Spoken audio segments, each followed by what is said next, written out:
Hey everyone, it's Will, Gamer Dad, with another video for you. So in today's video we're going to go over Gariyu with his true manifest, and of course I'll do a little bit of the gameplay and let you know what I think about him. But the most important question of all is he hot or not? He's a hunk of burning love like Elvis. Alrighty then. Anyways, Gariyu, especially if you are able to max out his shadow, is a very impressive fire mage now. He's gotten a lot better. Now, obviously, his VC is the same. Fire type resists 30% down. And keep in mind that if you do equip his true manifest weapon, you do get 30 int and speed. However, you still retain all the abilities if you equip another weapon. Also note that the specialized gear that I have that increases crit strength, speed, and type resist debuff, that is from the Time Twisted Maze. So he does retain a lot of his 4-star moves. The Burning Shield is still very useful. Physical resist 15, wind type resistance up 50% for 3 turns. Very useful for fighting some wind type bosses or mobs. Phoenix Flame, I would say at this point, not very useful. Power down 15 really isn't going to cut it against some of the tougher fights in the game. However, he makes up for that meager defense with some heavy offense. Explosion is his setup move. Now it is a fire type single enemy times 2 XL. Increase all party members int 25 stackable. And staff characters damage 50%, and this is for increased buff effect on himself times 2. So not only is he going to boost the whole team, he boosts himself double of that, and when at max HP, increases magic damage based on max MP value of user for 3 turns, essentially giving himself mental focus. Now it is conditional. He does have to have max HP, which is a slight downside. However, if you aren't at max HP, you can either use other magic zone units to give that mental focus to him.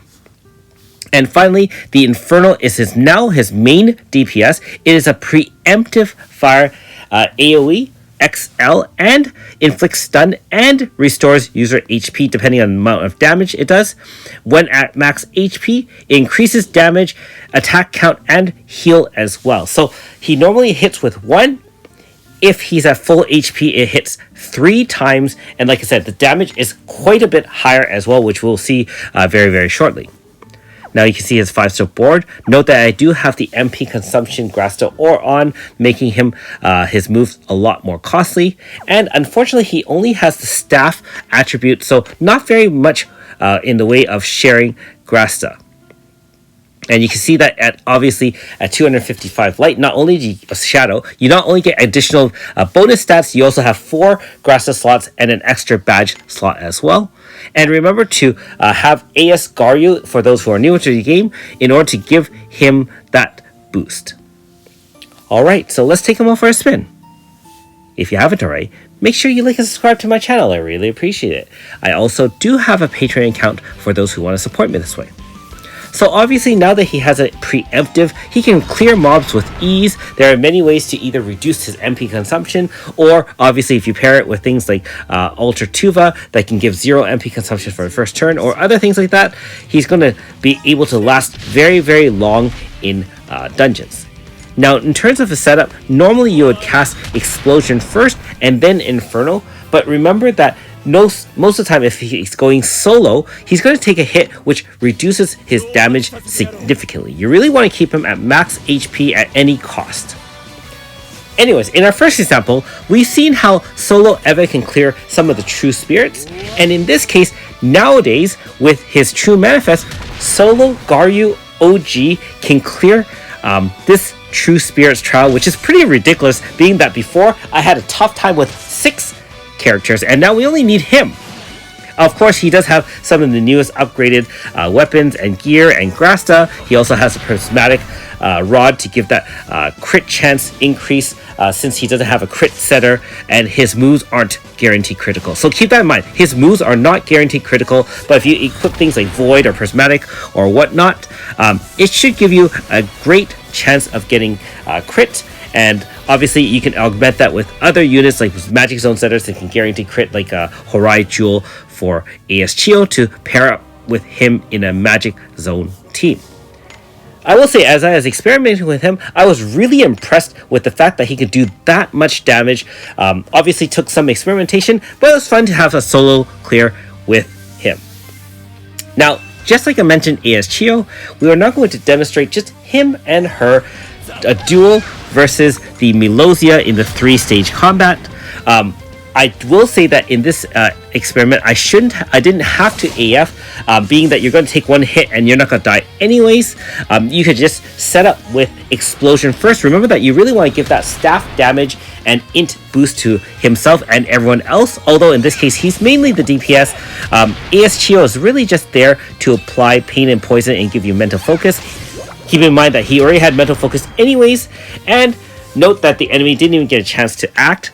Every turn, he preemptively blasts them into oblivion. He can burn down villages with the power of his fire. I mean, he burns so hot, and like I said, with the 255 Shadow, he really is extremely powerful. So hopefully you guys get a chance to, level him up and grind his Shadow.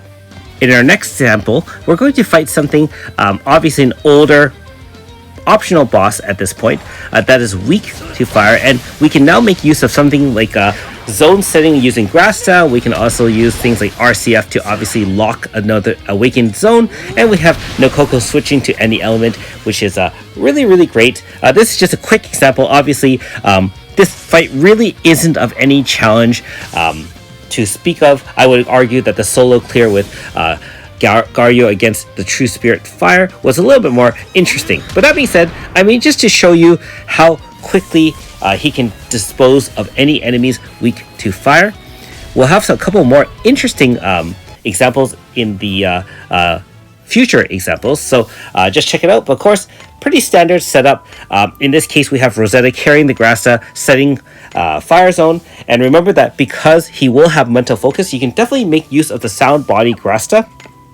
That one does give shared 50 MP to everyone on the team that's a staff user. Very useful for enhancing any damage based on mental focus. Alright, so in our next couple of examples, we're going to face off against some, again, older super bosses, the dual Hachios. In this case, one is weak to water and one is weak to fire. They don't have HP stoppers, and before we would need the likes of a Flash Zone, aka AS Hardy or Melissa, to do a one-turn clear. However, even without anything at all, we can just one-turn AF, no zone, no nothing. We just have the power of Gariyu. Look at that blast. Clears the strong Fox Spirit easily, and of course Eva is no slouch at dealing damage anyways, and she can clear the Akadenshu. So I mean, we didn't hit 999s across the board, but you can clearly see that there's a lot of power creep here. I'm still making use of AS Rosetta and AS Chio both as my dual Magic Zone setters. I know that Perfection is out, however I don't have any access to him right now, still grinding out those opuses. But that being said, AS Chio is very dependable and works extremely well with the guaranteed pain and poison preemptively. And the fact that you have two preemptives, make sure you do set AS Chio as faster, such that her preemptive will act before his preemptive, and then you'll be able to do maximum damage based on pain and poison Grasta. And in our final example, we are going to take on one of the toughest dual Hachios in the game so far. I remember struggling quite a bit with this one. This was the last one I actually fought.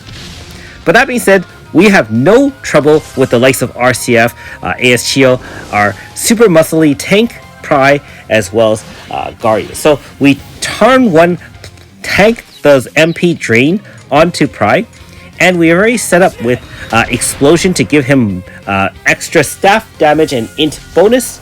We obviously have Fire Zone using Fire Zone Grasta from RCF, and because we one-shotted both of them with one hit, we activate Cannon Defer on the second turn after the Ogre and Korm and the Yasuzumi was wiped, and then we've already awakened Zone.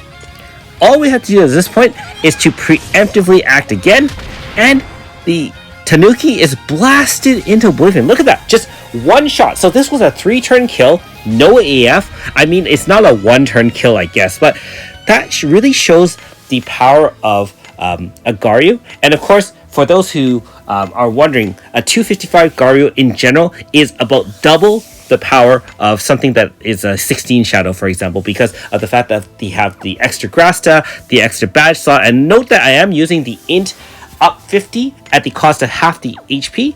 Since he doesn't take a hit, it doesn't really matter anyways.